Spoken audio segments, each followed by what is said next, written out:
कुछ खाना पीना आया है, no no no no no, first you eat eat eat. और उसने खा लिया, गया। जाल फेंकते हो। और वो जो भी फिर प्रश्न पूछ रहा हो उस प्रश्न का उन्होंने उत्तर नहीं देना, टाल मटोल करके 4 घंटे बैठा के इतना बोर उसे करेंगे, बोर हो के वो हार के, अच्छा मैं जाऊं, okay if you have to go go. अब वो बंदा गया, निकला तो मुझे कहते थे, अम्मा does he deserves respect from me? क्या ये इस योग्य है कि इसको मैं आदर दूं?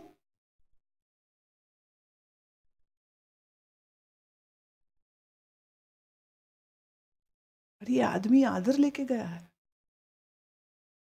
कितना मूड है ये। बिगेस्ट फूल, फूल फूल। वो बंदा अगर अगली बार आ गया तो उसको और भी ज्यादा गर्मजोशी से मिलेंगे, और भी जोर से गर्मजोशी से मिलेंगे। Oh I was missing you, where were you, don't you remember this old yogi? ऐसी ऐसी बातें करेंगे। Sit here. अगली बार आएगा तो सोफे में बैठे, तो 2 सीट है तो सिट हियर।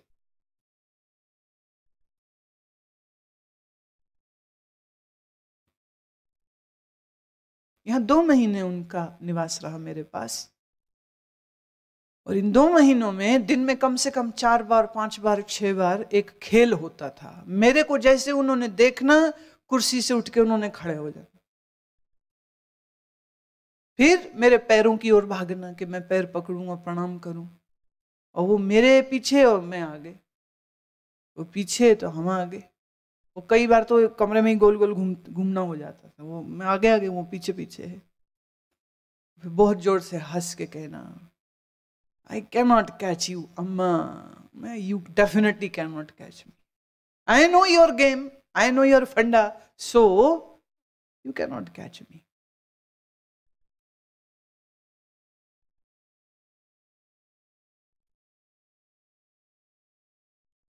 उनके स्वभाव को, उनकी फक्कड़ता को, उनकी मस्ती को जानती हूं मैं। और ये याद रखिए, ये फक्कड़ता, ये मस्ती, ये बेपरवाही का अर्थ ये नहीं ले लेना चाहिए कि तुम अब गुरु से मैत्रीपूर्ण व्यवहार कर सकते हो। गुरु भले कितनी मैत्री करे, तुम्हें यार भी बुला दे, don't be fooled. You should never forget what you should do.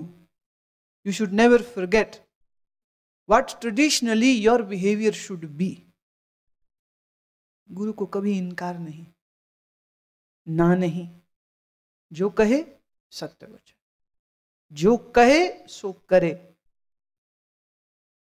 छोटी सी बात और कहती हूं। मेरे कहने पर मेरे एक शिष्य को मैंने कहा, आप इनको ये वाली जो एक विशेष प्राणायाम का एक तरीका है, गुप्त है, इतना अधिक उसका चर्चा शास्त्रों में भी नहीं मिलता है, मैंने उनसे कहा कि आप सिखाइए। उन्होंने कहा क्योंकि आप कह रहे हो इसलिए सिखाता हूं। तो जब उन्होंने सिखाना शुरू किया, वो सीखना नहीं हो पा रहा है, वो व्यक्ति नहीं सीख पा रहा। तो थोड़ा खिजे पहले कि सीख नहीं पा रहा है, कैसे सिखा दूं, मुश्किल चीज है, कैसे सिखा दूं। मैंने कहा आपकी मर्जी है, नहीं सिखाना छोड़ दीजिए। नहीं, आपने बोला, you have ordered me, I will do it. Your order is my command. उसे नजदीक बुलाया, उसके सिर को उन्होंने दोनों हाथों से यूं पकड़ा और कहा अब कर। और वो जो क्रिया सिखाना चाह रहे थे, जो समझ भी नहीं आ रही थी, वो उसी समय क्रिया होनी शुरू हो गई।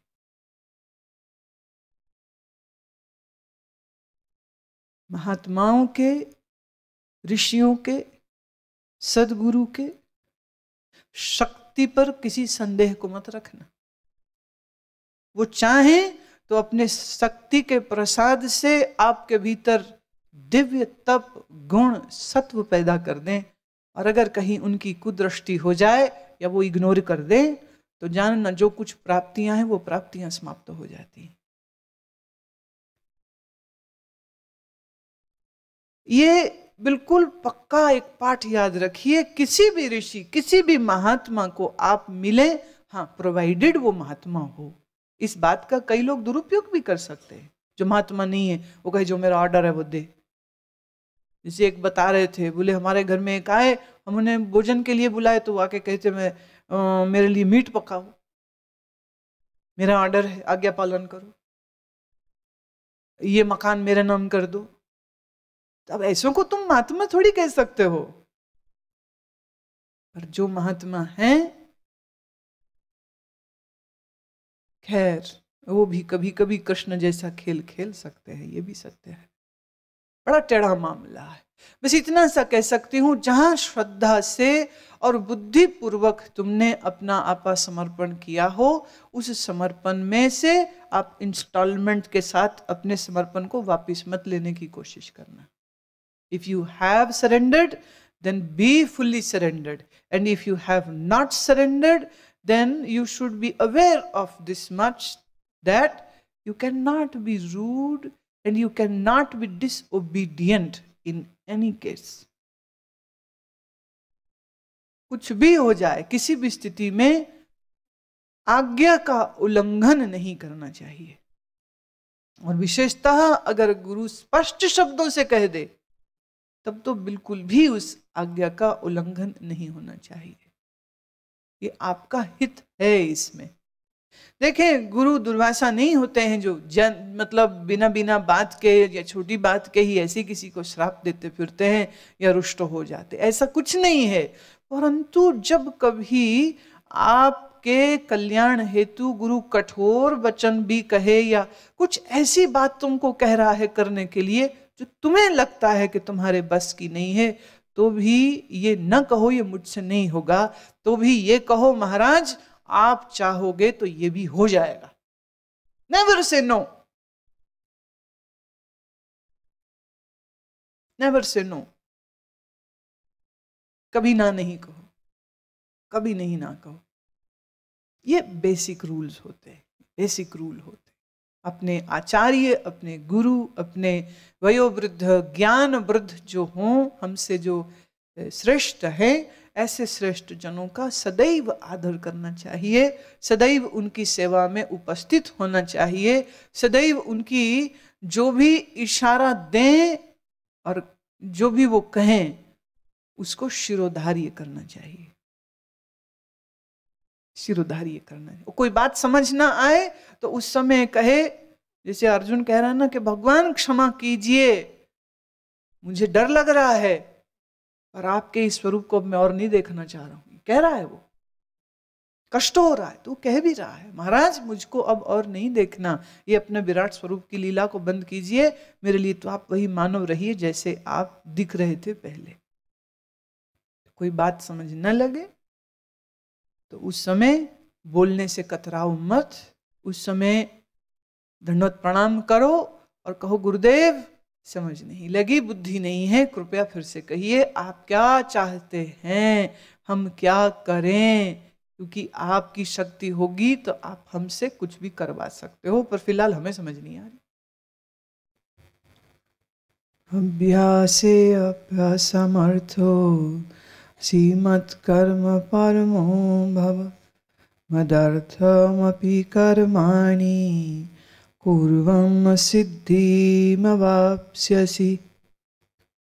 ऊपर कहे अभ्यास में भी असमर्थ है अगर तू, तो केवल मेरे लिए ही कर्म करने के परायण हो, इस प्रकार मेरे अर्थ कर्मों को करता हुआ भी मेरी प्राप्ति रूप सिद्धि को ही प्राप्त होगा।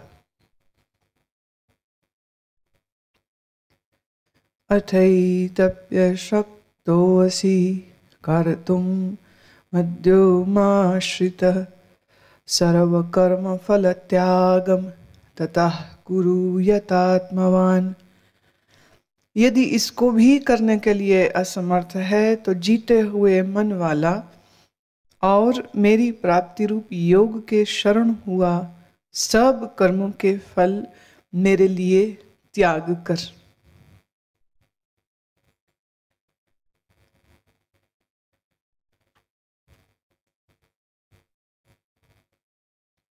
आठवें और 9वें श्लोक में श्री कृष्ण ने यह कहा कि देह अभिमान का त्याग कर ज्ञान की साधना कठिन है। सो तू मेरे ही परायण हो, मुझी में अपने मन बुद्धि को लगा, समस्त क्रिया कर्म को मेरे अर्पित कर दे। अब ये अभ्यास तो मुश्किल होना नहीं चाहिए,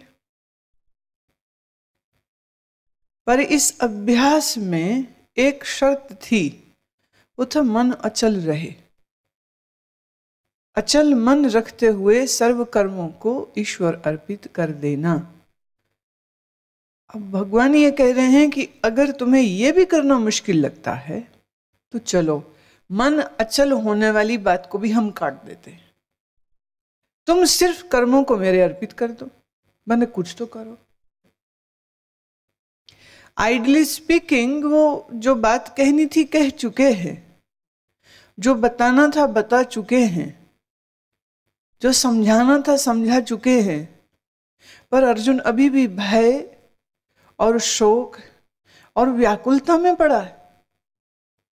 एक तरह से देखिए, अगर हम अवतारवाद के अनुसार ये हम माने कि श्री कृष्ण ने अर्जुन को अपना विराट स्वरूप दिखाया, तो होना तो ये चाहिए था कि उसके बाद उसके मुंह पर हमेशा के लिए ताला लग जाता। दैट्स इट, छुट्टी, बात खत्म हो जानी चाहिए थी। नहीं हो रही है। तो अब कृष्ण कृपा करके दूसरे साधनों की चर्चा कर रहे हैं, और यह दूसरा साधन है समर्पण। पहले वो कहते हैं कि अपने मन बुद्धि को अचल रखते हुए योगेन अभ्यासेन, योग के अभ्यास से मुझ में स्थिति रखता हुआ मेरे सगुण स्वरूप को तू याद रख। अब वो कह रहे हैं अगर मन बुद्धि को अचल रखते हुए मेरे सगुण स्वरूप में तो चित्त नहीं लगा सकता है, तो अब तुम्हें दूसरा उपाय देता हूं, और वो ये है अपने सर्व कर्मों को मेरे ही अर्पण कर। सर्व कर्मों को।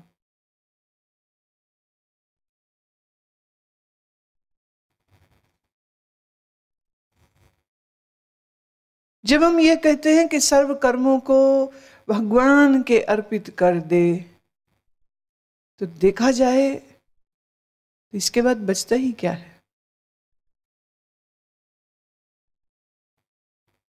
मन, बुद्धि, हृदय, शरीर, इंद्रियां।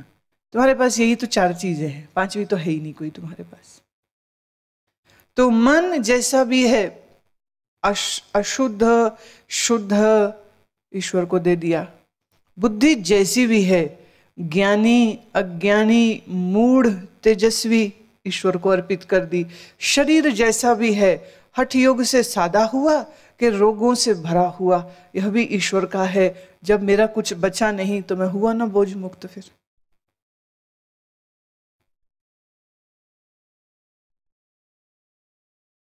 ये देह मेरी नहीं, ये मन मेरा नहीं, तेरा ही है प्रभु, तेरा ही है, बस सब तेरा ही है। अब इसमें जो कुछ भी हो, कर्म हो अकर्म हो विकर्म हो, सब तेरे। बुद्धि ईश्वर को दे दी, अब मेरी बुद्धि है नहीं तो मैं बुद्धि का जोर तो लगा ही नहीं सकता हूं ना। अब तो जो ईश्वर प्रेरणा करें वही करो, और जो ईश्वर प्रेरणा न करें तो तुम अपनी तरफ से कोई विचार नहीं कर सकते हो, क्योंकि ये तो उसको दे दिया। लोगों की बेईमानी देखते हो, भगवान का ये सब कुछ, पर मुझे ये चाहिए, पर जिंदगी में दुख कब दूर होगा, पर मुझे मौत से डर लगता है, पर मुझे भगवान के दर्शन करने हैं, पर, है ना, पर लगा रहता है साथ में। हमारा थोड़ा ना, सब कुछ तो भगवान का है।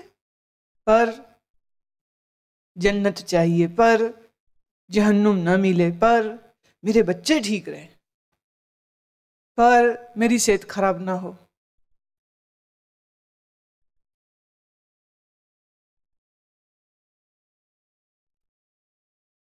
जो कुछ है उसको मेरे ही परायण कर, मेरे ही अर्पित कर, मुझी में लगा दे सब कुछ, अपने दावे को हटा दे, तो सर्व कर्मों को करता हुआ भी तुम्हें सिद्धि प्राप्त हो जाएगी। और सिद्धि क्या है? मेरी ही प्राप्ति हो जाएगी। मैं क्या है? ब्रह्म की प्राप्ति हो जाएगी।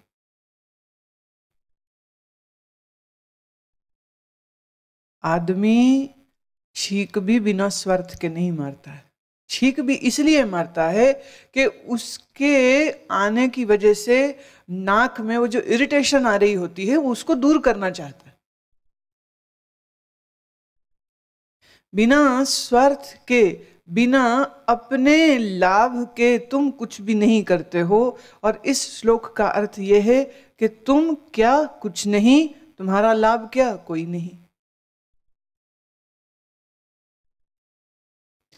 बाहर पार्किंग में आपने स्कूटर लगाया, आप अंदर गए, बिल्डिंग में शॉपिंग करी, ऑफिस का काम निपटाया, बाहर आए तो देखा, दूर से नजर पड़ी तो आपका स्कूटर धराराशी हुआ पड़ा है, कोई गिरा गया होगा।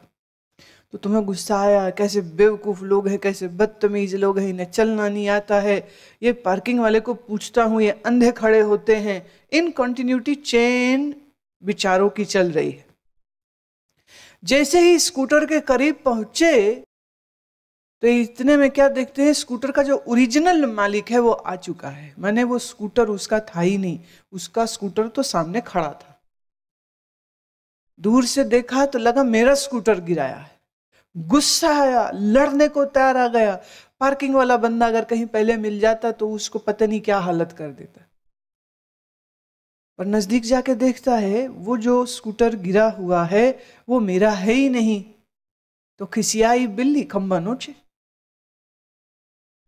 और फिर चुपचाप निकल लिए। पर जो क्रोध का वेग आया, जो द्वेष का वेग आया, जो फ्रस्ट्रेशन आई, और उस फ्रस्ट्रेशन की वजह से जो शरीर में, मन में कष्ट आते हैं, याद रहे जितने बार आप गुस्से में भरते हैं उतने ही बार तुम्हारे शरीर में ऐसे केमिकल्स रिलीज होते हैं, ऐसे स्राव आते हैं जो शरीर के लिए बड़े हानिकारक हैं। जिन्हें गुस्सा अधिक आता हो उनका पेट स्वस्थ कभी नहीं हो सकता। जिन्हें गुस्सा अधिक आ जाता हो उनका मन शांत नहीं रहेगा। तो ऐसे लोगों की नींद गहरी नहीं होती है। जिनकी नींद गहरी नहीं होती है उनका ग्लैंडुलर सिस्टम खराब हो जाता है। जिनका ग्लैंडुलर सिस्टम खराब हो जाता है उनको ग्लैंड से संबंधित रोग हो जाते हैं। जो हमेशा चिड़चिड़े, सड़े हुए, जले हुए रहते हैं उनके शरीर में सर्कुलेटरी सिस्टम खराब होता है। मैंने ब्लड प्रेशर या तो ऊपर या तो नीचे, या तो ऊपर नीचे दोनों ही, कभी लो कभी हाई, या सिर्फ हाई या सिर्फ लो, ये रहेगा।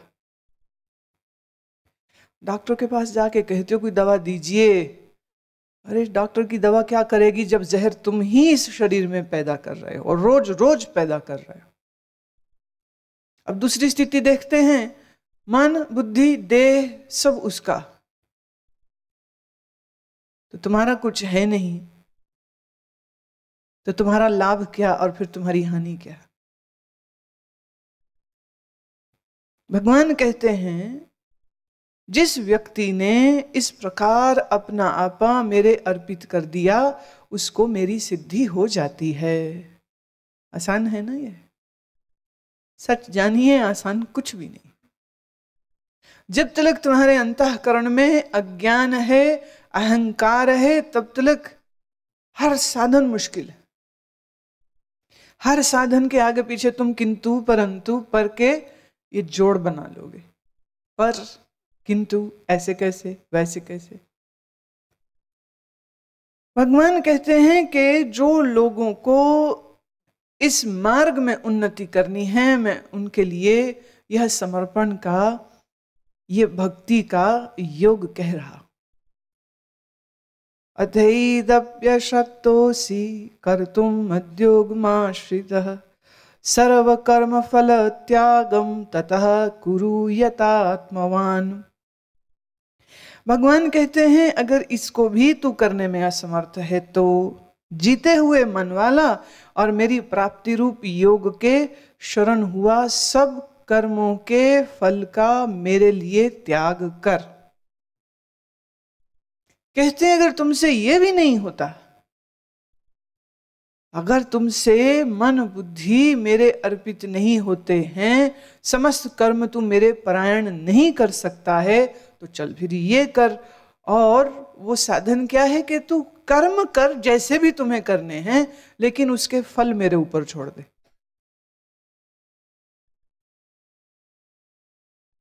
अगर मन बुद्धि मेरे परायण नहीं कर सकता तो इतना तो कर कि कर्म चले, कर्म हो पर कैसे हो? यतात्मवान, मन जीते हुए हो। मन जीता हुआ हो, फिर कर्म हो, फिर कर्म का फल मेरे ऊपर छोड़ दे। जो भी हो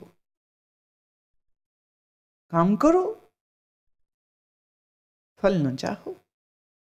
जो ऐसा करे तो श्रेयो ही ज्ञान अभ्यास ज्ञान ध्यानम विशिष्यते ध्यानात् कर्म फल त्याग त्यागा गच्छन्तर अनंतरम। मर्म को न जानकर किए हुए अभ्यास से परोक्ष ज्ञान श्रेष्ठ है। परोक्ष ज्ञान से मुझ परमेश्वर के स्वरूप का ध्यान श्रेष्ठ है। ध्यान से भी सर्व कर्मों के फल को मेरे लिए त्याग करना श्रेष्ठ है। और त्याग करते ही तत्काल ही परम शांति हो जाती है। इसे हम कहते हैं उपमा करना। साधनों की वो उपमा कर रहे हैं कि देखो अगर सबसे बढ़िया चीज तो ये है कि तत्व से मुझे तू जान, नहीं जान सकता चलो कोई नहीं, नीचे आ जाओ, परोक्ष ज्ञान। ब्रह्म का परोक्ष ज्ञान बड़ा श्रेष्ठ होता है। परोक्ष मतलब हमें अनुभव तो नहीं है, पर हमारे पास ऐसी अब ये ज्ञान के सूत्र हैं कि ब्रह्म ही सत्य है, संसार असत्य है। अनुभव नहीं है, बस ऐसे वचनों का बोध है, परोक्ष ज्ञान है। परोक्ष ज्ञान से भी अगर मान लो अब ज्ञान भी नहीं हो पा रहा है, ना अपरोक्ष न परोक्ष, तो कहते ध्यान श्रेष्ठ है। फिर ध्यान करे। ध्यान क्या है? पतंजलि योग सूत्र का दूसरा श्लोक है, योगः चित्त वृत्ति निरोधः। चित्त वृत्तियों के निरुद्ध हो जाने का नाम ध्यान है। When all modifications of the mind die, that is the state of meditation. Remember this. Meditation is not a state where you are fighting with your thoughts, where you are fighting with your memories, where you are fighting with your impulses, where you are still fighting with your urges, where you are still fighting with your body sensations. Meditation is a state where all vritti, all modifications are gone. That is dhyana. अभी तो तुम ध्यान करने के लिए बैठते हो, देखो तैयारी किए बगैर ध्यान करना, ध्यान के साथ भी मजाक है। ध्यान किसको कहते हैं? जिसमें तुम अपने मन के विचारों से लड़ नहीं रहे हो। अभी तुम्हारी शरीर की मुद्रा तो है कि तुमने आंख बंद कर ली और तुम कहते हो मैं ध्यान में बैठ गया। वैसे आंख बंद करने का नाम ध्यान होता है, किसने कहा? मैंने तो नहीं कहा। फिर आंख ही बंद होती है, रीढ़ की हड्डी भी सीधी नहीं होती। सीधे बैठे हो क्या अभी?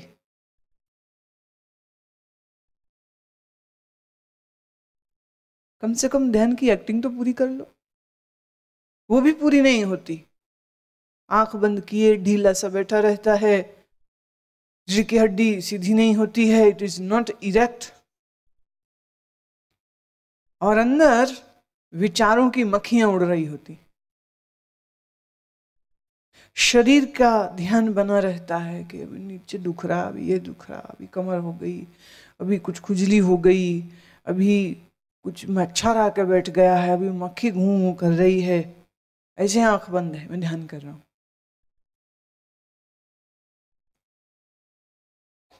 अपने मन की स्मृतियों से लड़ रहे हो, याद आ रही हैं चीजें, कभी ये कभी वो, कभी ये कभी वो।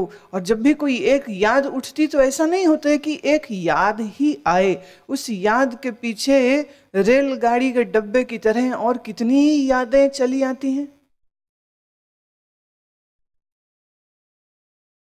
यादें आ रही हैं, कल की चिंता हो रही है,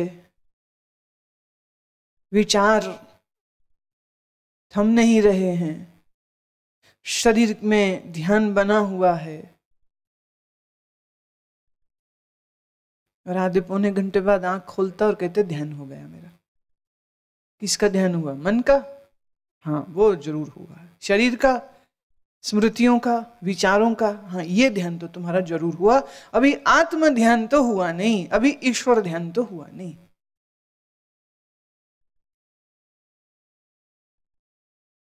ध्यान के प्रारंभिक चरणों को तुम्हें सिखाने के लिए मैंने ध्यान की पद्धतियां दी, और मैंने ये देखा ध्यान की पद्धति का टेप चलता है, उतनी देर भर आंख बंद होती है, इधर टेप खत्म हुई, इधर पट से आंखें खुल जाती हैं और लोग उठ जाते हैं, यहाँ वहाँ चले जाते हैं।